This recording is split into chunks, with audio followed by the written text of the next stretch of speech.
Le Grand Paris Express, c'est un projet qui va révolutionner l'Île-de-France en termes de transport, puisqu'on va venir doubler le nombre de kilomètres de lignes existantes de métro. Il y avait actuellement 200 km, on vient rajouter 200 km.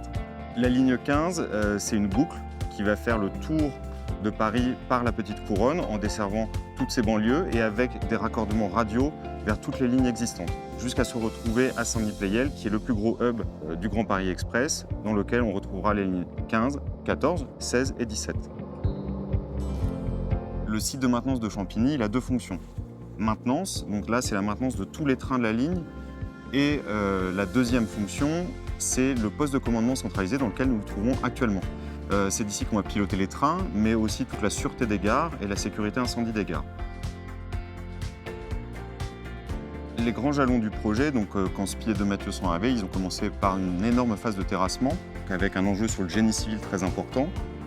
En 2021, on a fini l'enveloppe du bâtiment et puis on franchit maintenant des enjeux plus techniques avec la pose de la voie ferrée, de la caténaire.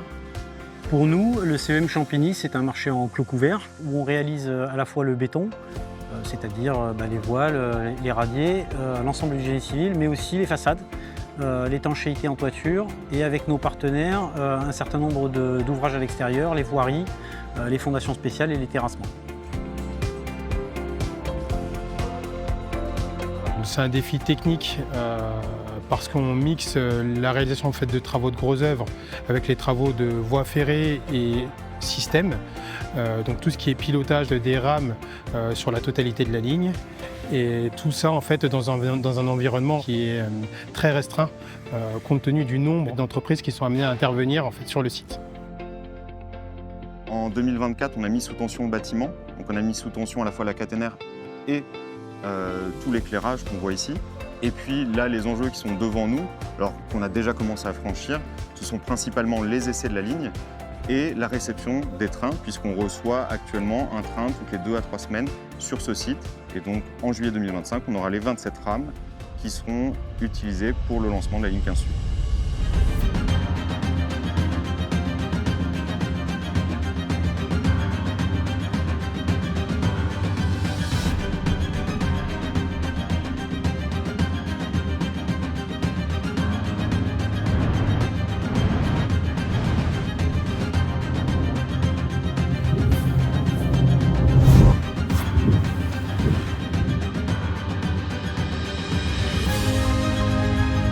C'est un grand projet, comme toutes les opérations du Grand Paris d'ailleurs, qui mobilise beaucoup de personnes.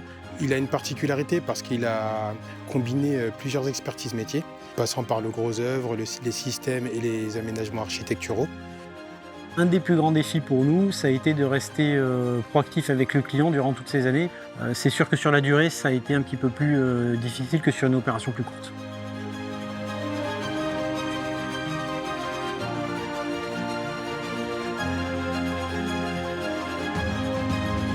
C'est une réelle satisfaction et une grande réussite en fait, pour nous, les constructeurs, parce qu'aujourd'hui, c'est quand même pas rien de contribuer au doublement du réseau de transport. C'est presque le chantier du siècle pour l'Île-de-France. Ce centre de maintenance, c'est une réelle aventure humaine avant tout, avec toutes les péripéties qu'elle puisse comporter. J'ai un message alors pour le coup pour mes équipes, malgré les difficultés et le temps qu'ils ont passé ici, ils sont allés au bout et pour ça je les remercie sincèrement. Ce que je retiens de ce projet, c'est que finalement, c'est un projet qui entraîne tout le monde de par sa nature et c'est assez rare finalement d'avoir l'ensemble des acteurs qui sont entraînés par le fait d'être sur un projet à la fois innovant, qui soit pour le bien public, mais qui est aussi très exigeant, où on a dû rencontrer beaucoup de défis, beaucoup d'imprévus, et qui malgré ça, malgré toutes ces difficultés, on a réussi à rester soudés avec les entreprises, les maîtres d'œuvre, et à conserver cette dynamique pour avancer ensemble. Et c'est moi ce que je retiendrai justement de ce projet.